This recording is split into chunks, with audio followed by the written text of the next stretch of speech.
Electrify your imagination with our DIY kits. Easy to build, kid-friendly, unlimited fun and handmade in India. Welcome to the Schogini Toys Servo Motor Kit.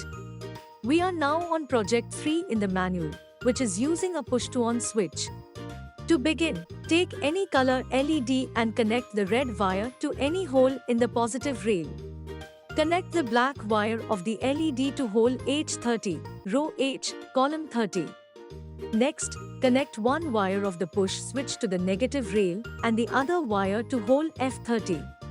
Turn on the slide switch and press the push switch to see the LED turn on. This works by completing the connection when the push switch is pressed, providing power to the LED and turning it on. Great job! Let's move on to the next project. Schogini Toys is dedicated to creating the next generation of tech-savvy kids, one tiny project at a time. Build, learn, and create. Unleash your inner engineer with our DIY electronic kits.